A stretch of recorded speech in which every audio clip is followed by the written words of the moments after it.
Boom! Estudos para concursos, INSS, direito previdenciário, principalmente sobre a legislação previdenciária de fontes.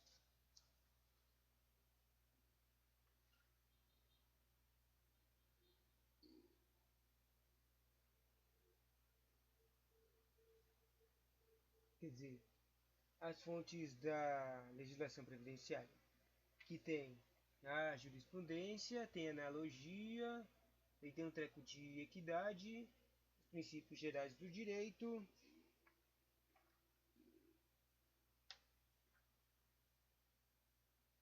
os usos e costumes, né? Esse aqui é um comentário bastante pelos professores. E o direito comparado. Isso é a parte das fontes de onde vem, de onde é que tiram as coisas que escrevem lá nos direitos previdenciários, né? Vamos lá. Primeiro, legislação previdenciária, conteúdo. A legislação previdenciária, não obstante farta e até com institutos próprios, ainda não alcançou o reconhecimento doutrinário no uníssono, que significa uníssono, com um ramo autônomo do direito.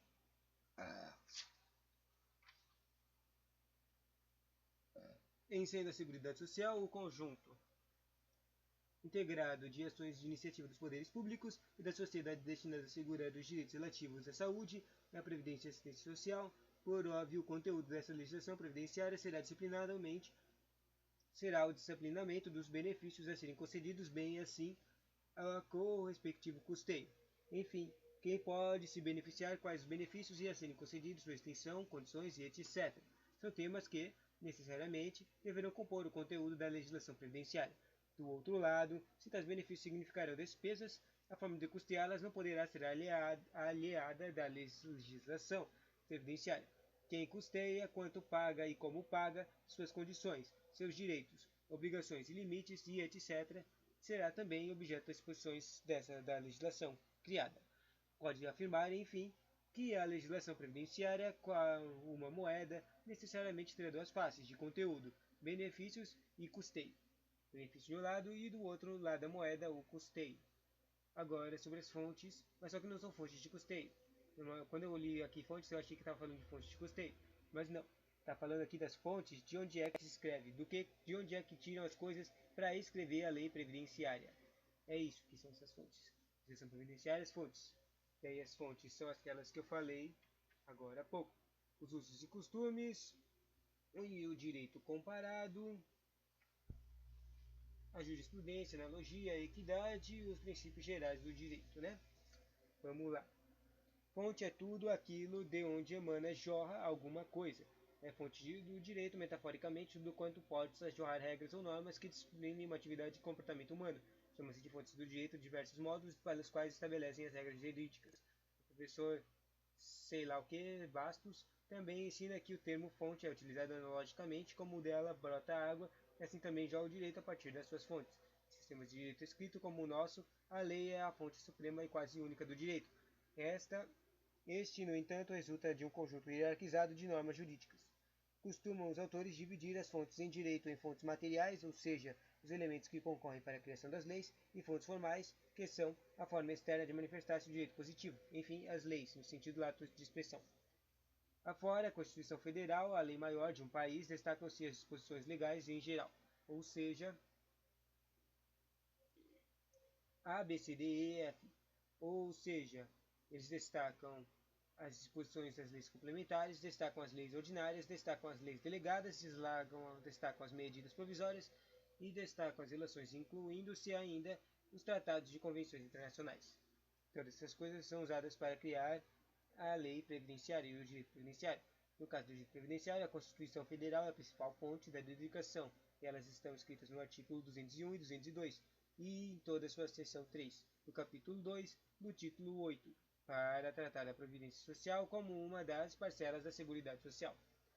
Só para lembrar, todos o treco da Seguridade Social tem 4 capítulos.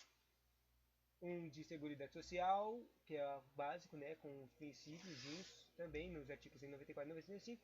E tem um capítulo de de saúde, tem um capítulo de assistência social e tem um capítulo de previdência social. No caso agora a gente está falando dos custeios da previdência social, que é o principal para o INSS, claro. No plano das leis legal, as leis 8212 e 8213, que caem aqui para ler no INSS, que disciplinam respectivamente o custeio do sistema previdenciário e os benefícios por ele necessários, são as principais fontes formais do direito previdenciário. E afora, as leis também são importantes fontes do direito, em geral a jurisprudência e a analogia, e a equidade e os princípios gerais do direito, e os usos e costumes e o direito comparado. Sobre a jurisprudência agora. Outra fonte é a jurisprudência. A jurisprudência tem papel renovador e constituidor na aplicação e interpretação da lei. Em todos os ramos do direito e jurisprudência desempenha papel construtor na aplicação do direito objetivo, podendo ser considerada em verdade o direito positivo aplicável, principalmente sob a forma de súmulas. Segundo Octávio Bueno Magno, os casos supervenientes devem ser dedicados conforme as regras fixadas nas precedentes. Jurisprudência é a auctoritas rerum similiter judicatorum, ou seja, a autoridade das coisas decididas de modos semelhantes. Interessante essa judicatorum, mas não é muito confuso. Outra fonte é a analogia. Não raro há omissão na lei, ou seja, não tem a lei especificando alguma coisa, e ela não prevê determinadas hipóteses que deveria ter disciplinado.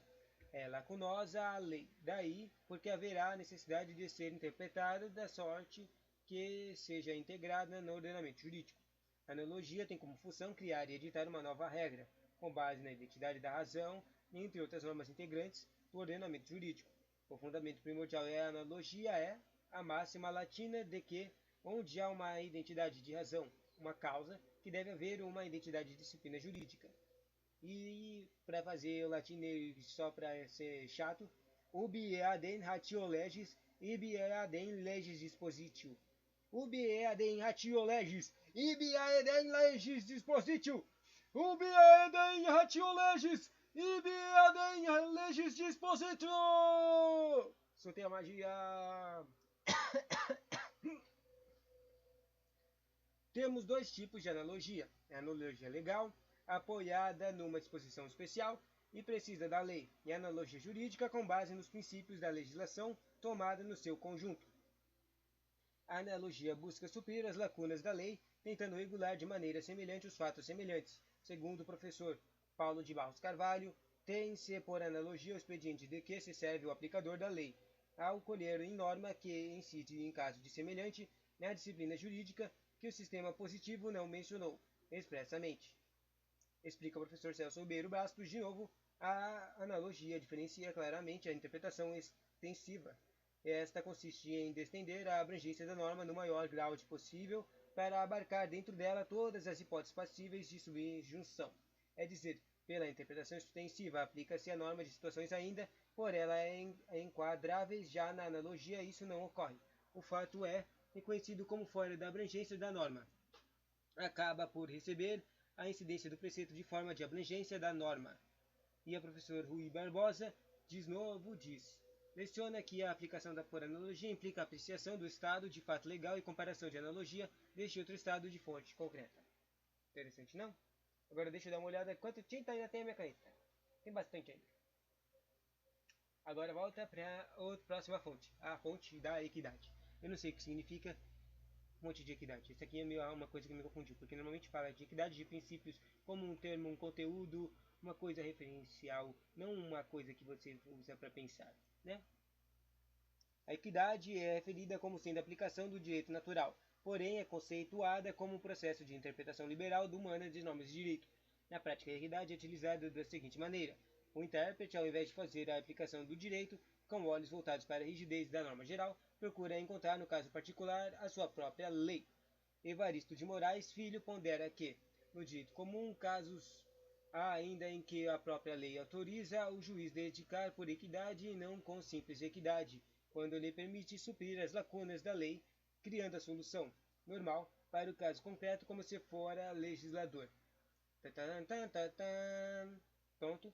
Sobre a equidade, o professor Celso Ribeiro Bastos ensina que, não sendo possível suprir a lacuna mediante a utilização dos instrumentos acima citados, tipo analogia e princípios, que é uma apreciação subjetiva cujo critério reside no senso de justiça. O Código do Processo Civil de 1939, no seu artigo 114, conceituava a equidade nas seguintes termos: quando autorizado a decidir por equidade, o juiz aplicará a norma que estabeleceria uma força legisladora. Interessante, né?